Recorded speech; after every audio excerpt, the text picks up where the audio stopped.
what's going on, y'all? T-Bob here. And Jake as well. And you're about to watch a little OTB LSU. We're going to give you all the latest, greatest between LSU football, baseball, women's basketball, softball, and everything in between.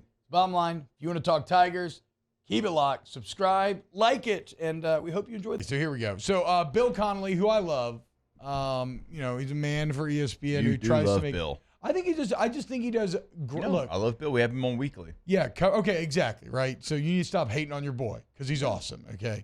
And you love Bill. Well, it's because if you love college football, you cannot read his work and not be like, wow, that's incredibly interesting. And I use it constantly in all my different jobs. Connolly, though, declares in his article yesterday, Luther Burden III, Missouri wide receiver, as the best sophomore in the entire country. Now, maybe he says, maybe Drake may still get the title, but either way, maybe true sophomore. The best true sophomore. Remember, Luther Burden was a cat who was the number 5 player in the country overall coming out. Huge get by Drink. Last year, he was all right. Yeah. Didn't really get him going. They bring in Kirby Moore. He's calling plays. They move Burden to the slot, and he's exploded. Right now, he's on pace for 112 catches, 1,674 yards, and 13 touchdowns. Not a bad day. Not a bad season. And Missouri's 5-0. First time since 2013. In fact, against the big boys on the schedule, which, this is a relative big boys, but against Kansas State, Memphis, and Vandy, 28 catches, 431, 3 touchdowns. So it's been his best and the best. Now, that best sophomore in the entire country gets to go against the team in the LSU Tigers who literally have, so again, stop rate. What is stop rate? This is not advanced. This is not hard to understand. Stop rate is simply what is the percentage chance every time the opponent touches the ball that you get off the field without allowing points, right? So, for instance, right now, Michigan's first in the country, Jake. Mm-hmm. When a team touches the ball, 87.5% of the time, Michigan is either forcing them to punt, getting a turnover, or forcing a turnover on downs. Incredibly simple. And a great metric as well, because I don't care about yardage. If we only care about points, how hard are you making it on your opponent to score? Yeah. Luther Burden now gets to go against a team in LSU who literally has the worst stop rate in the entirety of the Power 5. There is not a team in the Power 5 that is worse than your LSU Tigers. So let's really, and remember last week you mentioned stop rate. You said you're the only top 25 team that was not good. And well, look what happened over the weekend. It proved to be true. But let's explore that Power 5 thing. Because right now, and this is unbelievable, you're 125 overall. More to come in that, out of 133. But I want to highlight the Power 5 thing because I think it does a better job of just really reinforcing the absurdity of this. Right now, when an opponent gets the ball, LSU has a 42.9% chance of stopping them. 42. You touch the ball against LSU, you have a significantly better chance than a coin flip of scoring. It's unreal. And so think about the team that you think is a joke in the Power 5. And then understand you're worse. Virginia, worse. Houston, you're worse. Nebraska, Michigan State, Indiana, Rutgers, Pitt, Stanford, Cal, Mississippi State, Florida, Vanderbilt, you're worse than every single one of them. It boggles the mind. The only teams worse in the country than you are Arkansas State, Ball State, UAB, San Jose State, Kent State, Charlotte, Hawaii, and New Mexico. Hell, Mizzou's 66th. But guess what, Jake? 66, they stop people 63% of the time. They're over 20 percentage points better than you. 66. We want to come in here. We want to clown USC, right, boys? USC's 36th in the country. They stop people 70% of the time. Well, yeah, Colorado, they don't play defense there. They're 80th in the country. They stop people 59% of the time. You stop people 42%. And you have an All-American defensive lineman in Mekhi Wingo. You have an All-American edge rusher, nickel linebacker in Harold Perkins. You have an All Pac-12 middle linebacker in Omar Spates. You have an all ACC quarterback. I don't care.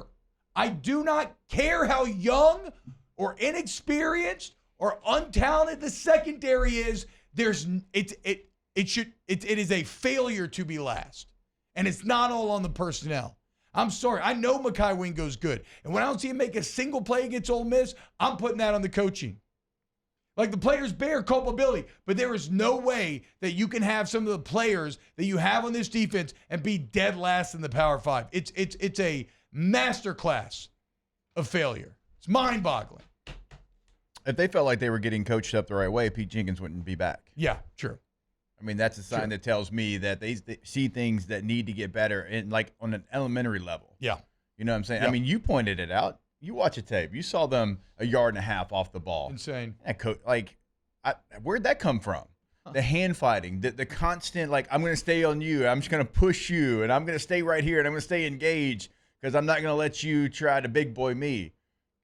What's that? No idea. What are those things? Like, get off of, like, so there's so many things that we could point to, and we could go to all three levels and do that. I mean, we've done that, and like this should embarrass you. It is embarrassing. Like, I would, like, if I am a coach over there, like, I am putting this like on the old school overhead, and like letting them know, like, exactly, like, when all those teams that, you know, Indiana and Rutgers and Nebraska, Virginia, all of these teams, like, that y'all laugh at, you're worse.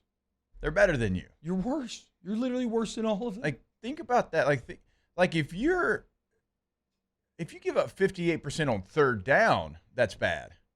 But 58% in the end zone or in the, you know, 58% resulting in scoring. points. Yes. You touch the ball, you basically have a 60% chance of scoring. And again, that's a bad number on third down. That's what I'm saying. And for context, this is when I started to get freaked out. Is that Mizzou's middle of the pack, right? And they're 20 percentage points higher than you. So you're not just bad, you're awful. You're horrible. And I'm also putrid. Like, let's just take this another step. The only teams that you're better, you listed those off. So that means Louisiana Monroe's better than you. Yeah. Louisiana Lafayette's better than you. Yeah. Louisiana Tech's better than you. Tulane's better than you. Yeah. Tulane's significantly better. They're pretty good. You're actually the last in the state as well. Well, you're just last in everything. I mean, and I know these problems, like we've talked about, when it gets this bad, it does fall on everybody. But we all know, man, with great money comes great expectation. You have one of the 5 defensive coordinators in the country that makes $2 million. I mean, Pete Golding and Matt House both make $2 million. They're 2 of the 5, and they put on that display last week. And here's unbelievable. And here's the other thing, like last year, LSU adjusting in halftime was one of the most impressive things that I saw last football season. Like, to be able to go into the locker room and whatever you did, be it with the coaches, with the players, Mississippi State you did it, Ole Miss you did it, Alabama, all these games you made the adjustments at halftime. Florida you did to some extent. And so it's been done with this staff before. Well, for the most part, there's a couple of pieces that are different, but that's like the head-scratching thing as well, T, is like you've seen this coaching. It's not like Brent Venables as a head coach. You didn't have anything to lean back on. You've never been a head coach. But you've seen Matt House be a defensive coordinator at LSU and be good. Like, last year's stats don't look anything related to these stats. Now, you don't have some of the same players, but we're talking about drastically changing some of the numbers. It just reminds me, like, when we were running sprints in Little League football, and my old man was always like, "Look, you don't got to win the sprint, but you damn sure can't be last." Okay, like that's the one thing you cannot be. You cannot be last. You have to at least be up there in the middle of the pack somewhere. Like, that's just, like, LSU defense. I'm not telling you got to win the sprint. You know, Pat P, Mo Claiborne, Tyrann Mathieu, Jonathan Zenon, Corey Webster. These guys aren't walking through that door. I understand that. But you still have 2. Show me another defense that is ranked anywhere around you that has 2 returning All-Americans. There ain't. You ain't going to find it. No, you won't. You ain't going to find it. Not many that are ranked towards the top are going to have 2 All-Americans. And so it's like, I don't give a damn. I don't want to hear about how it's just all about how bad the secondary. No. It's bad top to bottom. And players that have been good in the past look bad. And that's just an abject failure. So they got to get this thing right. And also, Nikki brings up a great point. What if you take out the second half stops you had against Grambling? What if you take out the Mississippi State game? Then what would your stop rate be?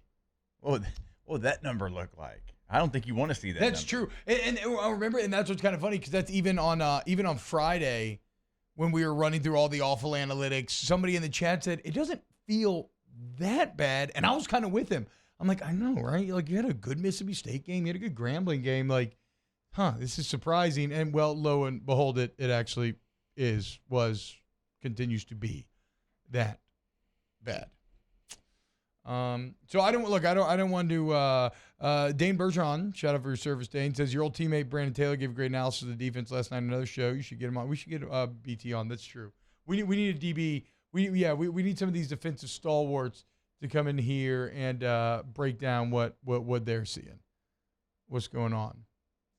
You let BT know that this is radio, and because I've heard BT get fired up before. Hell yeah, about this defense. I ain't scared no FCC. Okay. Even though maybe I should be, since we're affiliated with LSU, there's no way that we could stop them if they wanted to come after us. Thank you. Gandalf, how much do you think letting Tommy Moffitt go has hurt the team? I don't know. You know, I'm too biased to answer that question, so it doesn't even matter. I don't know. Because, like, on the other hand, like, if you want to point at something like strength and conditioning, well, then you also have to give the strength and conditioning credit for an offense that is rolling over people. Like we mentioned Luther Burden, like, as good as his stats are, Malik Neighbors and Brian Thomas are both right there with him, even better in some regards. I mean, Brian Thomas leads the country in touchdowns with 8 right now. So, yeah, so I don't know that I can use that. Well, not only that, but, like, strength and conditioning, like, offensive line. I mean, they are awesome. pushing people around left and right. Hey, like, I don't think that's the issue. Yeah, fair. And sometimes, like, we try to look for some places to blame, and we have to, like, sometimes it can be spread out, and sometimes it's just like you got to give championship effort on every single play. Like, even when times are going bad, even when you feel like you can't stop somebody, well, you got to go out there and you got to play like you feel like you can stop somebody. Like, and you got to chase tackles. You know, you got to take the right angles. You have to move your feet, like all those things. And so, like, you have to take ownership on some of that for being a player. Yeah. No. And again, I do not want to make this into just blame the right.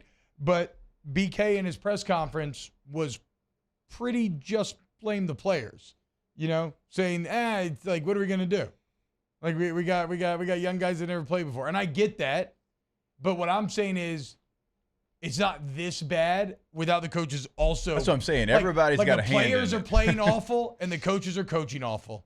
And they've had a bad luck, multiple instances of bad luck, and unfortunately a couple incidents where it's like, you know, who cares about football? It's been like real health bad luck. And obviously we continue to pray for like Lindsey and Greg Brooks. But yeah, so my only point is, the press conference the other day felt very much like, we're just dealing with personnel disadvantages. But again, there's no excuse for being last.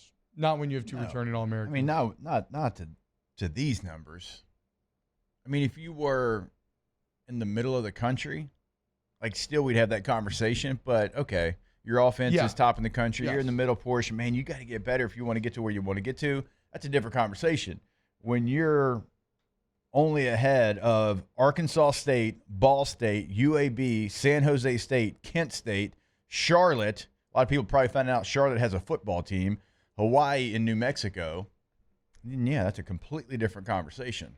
Wow, Jake, what incredible takes. I mean, those guys, they're just the best. I think so. And if you think so, again, hit the like button, subscribe, ring the bell so you get notifications when we post every single day here on OTB LSU.